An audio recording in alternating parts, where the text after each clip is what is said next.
There are certain places that we have grown up to believe are safe, places that should provide us protection, like our homes and our schools. Unfortunately, this isn't always the case. 1 year ago, San Diego City College students dealt with this realization firsthand. There's a overall feeling on this campus that while you're on the campus, you're kind of in a cocoon or a bubble, and that bubble was definitely burst that day. The Deanna Gonzalez murder left family members and students with many questions, but left faculty and staff with memories of the tragedy where so many call home. I think our staff and faculty took it a little bit harder because this is where they work, and this is where they spend probably a third to half their day every day of the week. So for a lot of them, this is like their home. The whole truth of what happened that night may never be uncovered. But we do know that a young woman was brutally murdered at a place where she was supposed to feel safe, her school. The question now is, what has the San Diego Community College District done since the incident to make people feel safe? We have always operated on a proactive approach. As far as changes, we did make a bigger effort to have more bicycle officers out on patrol. We built a substation in the cafeteria. We've upgraded our website. We've really embraced social media. City College Police Sergeant Jordan Marakian was at the scene that night. He and campus police have been working to make the campus safer and to keep students more informed. They have updated safety procedures and the student escort program. They have also improved lighting on campus.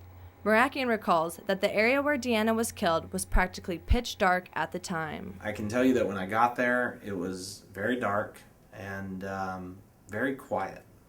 But aside from that, I unfortunately can't share too many details about the scene. Looking into the future of campus safety, San Diego City College President Terry Burgess says, quote, "College administration, as well as faculty and staff, has always placed student safety as its highest priority. We are fortunate to be planning a major campus infrastructure upgrade project, and we are focusing heavily on safety issues as we complete this plan." Despite all the changes made at City Campus, last year's tragedy left an uneasiness that is still felt. With photojournalist Eamon Long, I'm Amanda Brandeis, Newscene. Terry Burgess also emphasizes the availability of campus police escorts, especially at night. To arrange one, call 619-388-6405. Deanna Gonzalez feared for her life. According to her family, she did everything possible to protect herself from her ex-husband. And like Deanna, 1 in 4 women will be affected by domestic violence in their lifetime. Nico Will has more on resources available. So far this year, 17 people in San Diego have died at the hands of their husbands, boyfriends, or significant others. But a local expert who works with domestic violence victims says those deaths are preventable. Domestic violence homicides are completely predictable. And if something is predictable, it's preventable. Part of the problem, according to Casey Gwynn, is domestic violence is something people don't talk about.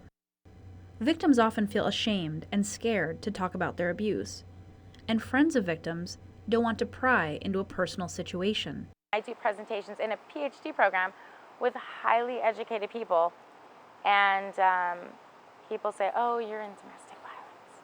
And they whisper it because it's a secret. It's a dirty little secret that's supposed to be kept at home. Rena Becerra was in an abusive relationship for 5 years. After a brutal attack, she called police, sought help at the Family Justice Center, and got a restraining order against her partner. Even then, she was unsure about leaving her boyfriend, but prosecutors worked to get her abuser behind bars. She said, "I know that you're breaking the restraining order, and I know that you're seeing him, and you're not going to make a great witness, and that's fine. If you don't want to go through this, we don't have to go through this." She said, "But I'm going to prosecute him whether you're dead or alive." For victims of domestic abuse, one of the most dangerous times is when they decide to leave. When a victim tries to get away from her abusive partner, she's trying to get away from him. It's power. He's losing power. And if he's had to do this much violence to keep her there, now he goes to this much violence because she's trying to leave. But free and confidential help is available in San Diego. If you know somebody that's going through domestic violence, get these resources. Don't push them on, like, here, I've got you this folder full of resources. Just plant them. you know, one on the bedside, one on the table, you know, and little by little they'll pick them up. They're going to be in denial and mad and hurt and confused, but maybe they'll read a pamphlet or something, and maybe that might save one woman's life. With photojournalist Alex Miller-Pastore, I'm Nico Will. Newscene. Victims can call the San Diego Domestic Violence Hotline at 888-385-4657, but police encourage any victim who is in immediate danger to call 911. Students here at City College spoke out this week against domestic violence. Students and faculty members are hoping to offer support and dialogue here on campus for victims. Deanna is one of many that have fallen victim to domestic violence, and of course, the fact that she was murdered in a bathroom right over there makes this something that's incredibly important to what we're doing today. I just wanted you guys to know, and anybody here to know, that the Social Student Government is an organization of students for the students. So anytime you have a problem or something, you can come to us too. And if we don't know how to fix your problem, we'll point you in the right way. Mental health services on campus can provide support. They are located here on campus in room A21.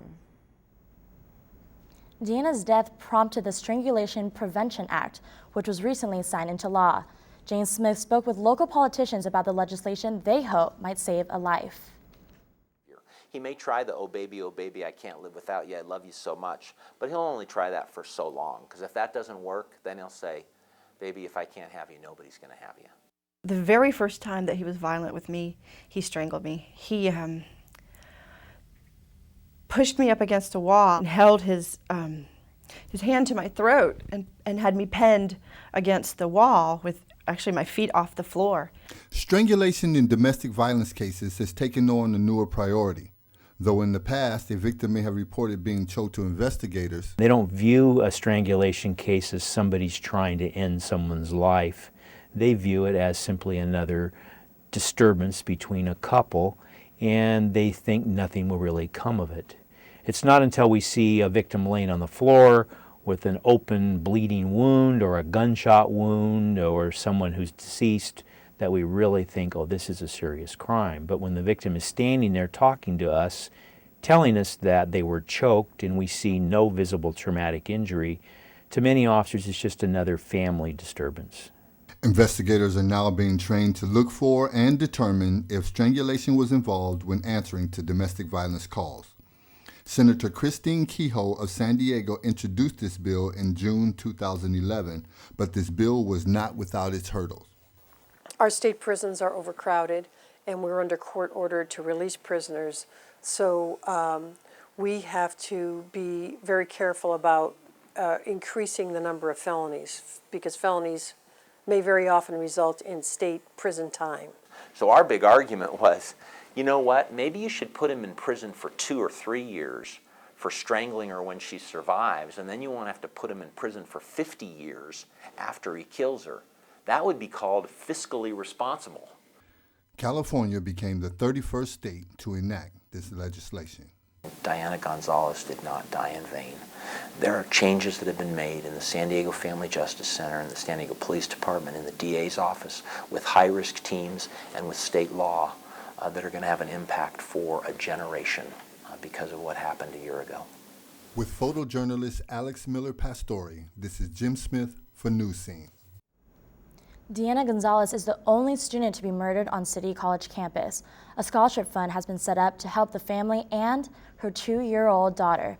Donations can be dropped off or mailed to the City College Student Accounting Office. That's room A114. Coming up, one person is arrested while San Diego police tell Occupy San Diego to get out of downtown. And a drug expert takes the stand in the Conrad Murray trial. We have the latest from Los Angeles after the break. Well, we want to remind our viewers that Deanna Gonzalez's killer is still at large. He is believed to be in Mexico. There is a $1,000 reward being offered for information to his whereabouts. Call Crime Stoppers at 888-580-8477. Perez is considered armed and dangerous. As we leave you tonight, here's one last look at resources available for domestic violence victims. From all of us here at Newscenes, thanks for watching. Have a great weekend.